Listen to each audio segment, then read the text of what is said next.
Hey, I'm Dave, And I'm Mike. and we love the Myers-Briggs. We love it so much. It warms our hearts. Yes, it does. Yes. And today we're going to talk about the values of being an INFJ, or just an NF in general.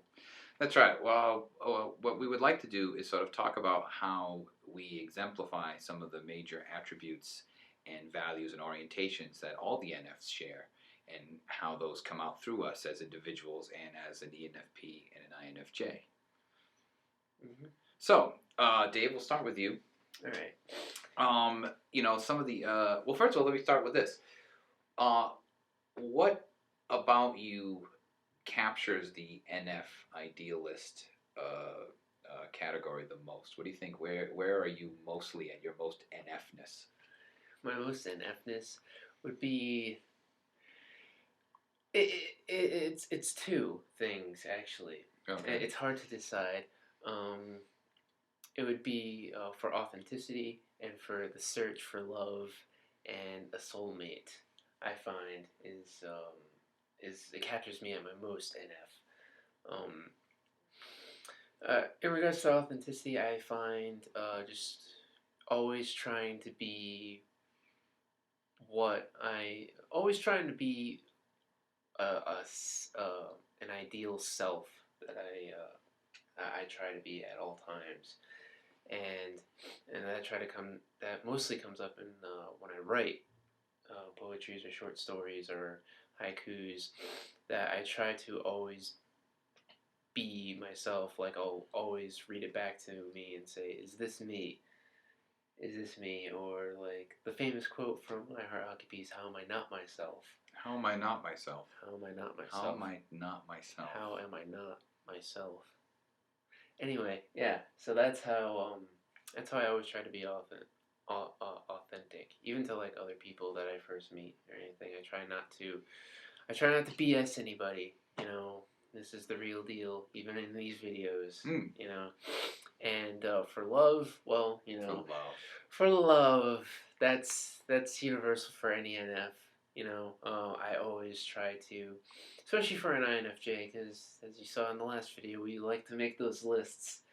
So, you know, it has to be perfect. It has to be the metaphysical, cosmic union that is soulmates, you know.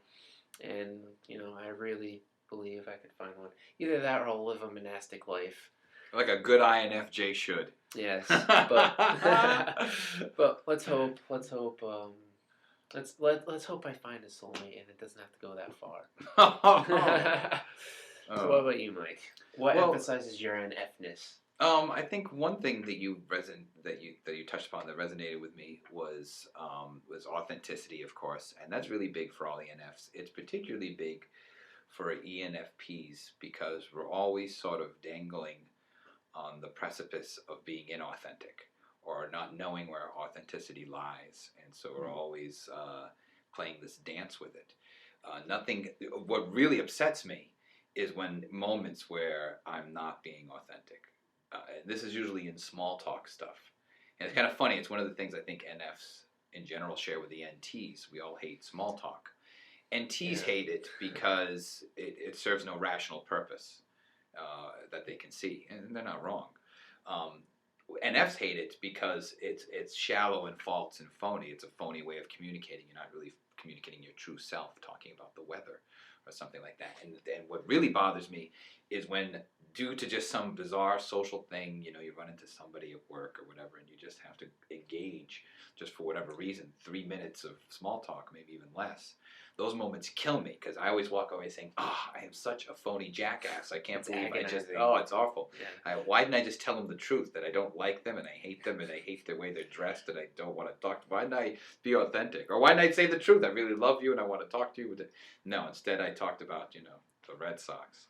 Shame. Yeah, we're not Yankees fans either. We're completely apathetic when it comes to baseball. Yeah, we're NFs. We suck at sports. It's a misery. Yeah. All sports are just a miserable experience. But those moments in faking through small talk and then being conscious of faking through small talk is miserable. But at the same time, though, that's when I realized I really am an NF, because it really is a really awful misery that I'm conscious of, and only an NF would have that misery. The other thing is I'm really big on, as you know, Dave, I'm really big on personal transformation and growth and being a catalyst for growth. I talk a lot about self-actualization Oh yes. and personal transformation, and those are very, very big things for NFs. And to be not just to personally transform, but to personally transform others. And everything I do in life revolves around personal transformation of people. Even doing this and thinking about doing these videos. So that's what I'm feeling very NF. Well, that's cool. All right, Dave. So let's talk about some of the basic categories of NFdom, like interests. One of the main interests of NFs is the humanities. Yes. So, what can you say as an INFJ, or just as you personally, with your involvement in the humanities, if any? My involvement in the humanities involves writing and philosophy and psychology. Pretty much the holistic approach to humanities. Like, I know you have the same experience when it comes to it, is taking all the theories and stuff and seeing how they fit together in a nice cohesion, a nice equilibrium type of way. And even if they contradict each other, it still somehow is very Tao, but it's not Tao if you're familiar with Taoism. but yeah, and I like that as well. I like just thinking about all the different theories and seeing how that relates to one and the other. And in some ways, like, the theories are 200 years apart, but they ended up, like, one got lost and they rediscovered that same idea later on down the line. And that fascinates me, or how, like, Western and Eastern thought is very similar, but is also different at the same time, and how one can learn from the other. That I find that fascinating. And of course, I like to write. I'm huge into poetry, and I find that everything I learn within the humanities I apply to my poetry, like ideas like existentialism, Buddhism, even things I learn about in psychology. I use that in I guess, like, the mini stories I tell within my poems. Sometimes I don't even tell stories. It's just, like, very Freudian. Sometimes I'll have dreams and I'll have to write about a poem, or not about a poem, but write about it in a poem. So, yeah, that fascinates me. What about the humanities for yourself? Well, first of all, I have 2 master's degrees, and the combination of the 2 master's degrees is pretty much an NF wet dream. Okay, first of all, my first master's degree is in humanities. Like, it's a master's of arts in humanities. So I actually have a master's degree in humanities. My second master's degree is in something called holistic leadership. So if that's not like an orgasm, really, intellectual orgasm. And I'm getting a PhD in humanities as well. So my entire academic scholarly background is embedded in a holistic, transdisciplinary approach to the humanities. So it's very, very close to my heart. I don't know if you know this, David, because I don't know if I ever talked about this. I always excel at religious courses. Really? Yes, because I went to a private Catholic high school, and my graduate school is a Catholic university, and so there's always, like, theological classes, and I get A's, even in the crap I don't care about, like, religion that I don't really care, or it doesn't matter, I don't even believe, but I can't get anything less than an A, and that's been since I was a boy. Now, do you think it's the just the discipline from being in the theological school, or just the genuine interest in? Oh no, and this actually leads to something else related to NFs, is I've always had a passion for the mystical and the metaphysical. I always have. Here's an NF moment to share. And when I was really small, like 7 or 8, I remember contemplating all the time during Mass, because I was raised Catholic, the Nicene Creed. Yeah. And there's a moment in the Nicene Creed, they don't actually, I don't know if they even still say it like this, but it went like this: "As we believe in one God, the Father, Father Almighty, creator of heaven and earth, and all of the seen and unseen." Yeah. And that one line, "creator of all that is seen and unseen," I used to deeply contemplate that at 7. sitting That's in it. church thinking, what does that mean? Like, I know that means God made, my Hot Wheels and the grass and dogs and cats and bunnies, but what's unseen? There's unseen things. Where are the unseen? How do you see the unseen? Yeah. And I've always had sort of a fascination with that sort of invisible side of reality. And not that even it exists, because I teach philosophy and there's a whole side that says it doesn't exist, and I understand that. But just the contemplation of its existence or its non-existence has always fascinated me. It's funny, and this is pretty cosmic, is that when I was learning all the prayers, like in 4th grade, the teacher had this board that it was it would have your name on one side and then the prayers you had to memorize at the top, and you would get a star connecting for each one you memorized. And the last one I had to memorize was the Nicene Creed. Oh, and yeah. I had such a hard time because it's so long. Oh, yeah, it is, yes. But I think that's what really got me into the spoken word poetry, because for all those I would have to kind of memorize it and then recite it out loud, and that got me to really like rhythm and verbally saying things. Well, this is actually a good segue because one thing that NFs always have an affinity for is sort of the mystical and the metaphysical. And so could you talk about that with your own experience, since INFJs are notoriously the most mystical? Well, in what context?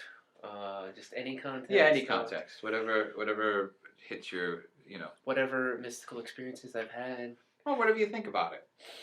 Well, what I think about it is I think they're genuine, although misunderstood by everyone else, especially for an INFJ, because we cannot, for a lot of things, we cannot put into words necessarily. When we do put it into words, it's very extremely metaphoric, and it's very NF. Yeah, for like the S's, they completely do not get metaphor. And I don't even think the NTs. It's tough for them too.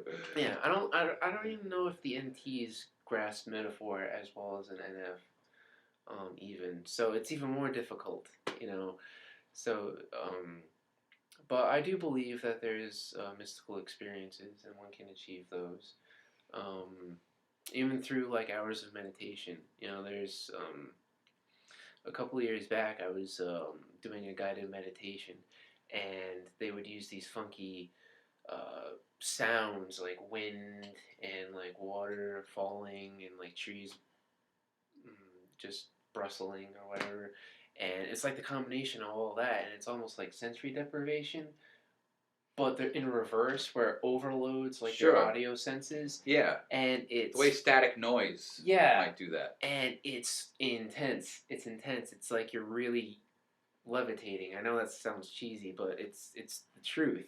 If you do that for like an hour and a half, and it's amazing.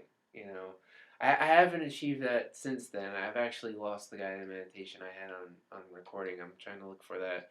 So if you know of any, by all means, leave it in the comments. But yeah, so that's what I feel. I don't know. Do you have any mystical experiences? I don't know if I have mystical experiences, but I've always had a fascination with metaphysical, mystical things, even in an intellectual sense. All my favorite philosophies and knowledge systems and paradigms are all about some giant collective unconscious mind that links us all through. That's why I love the Myers-Briggs. I love Carl Jung, and I love the collective unconscious. But I also like Hegel. There's this thing. It's an absolute spirit. It's driving all of human history. I like ancient ideas about that. Ancient. I'm always very interested in ancient religions and even ancient mythologies and how these things sort of represent the human condition in some sort of larger sense. So sort of the idea that there's sort of some giant collective forces guiding the human race. Even the Myers-Briggs is kind of like that. They're trying to find the universals in things has always fascinated me, at least in a contemplative sense. I don't know if I've had direct mystical experiences, but I've had a contemplative sense. And with that, we're done. Oh, well, reaching our limit. All right, so take it easy.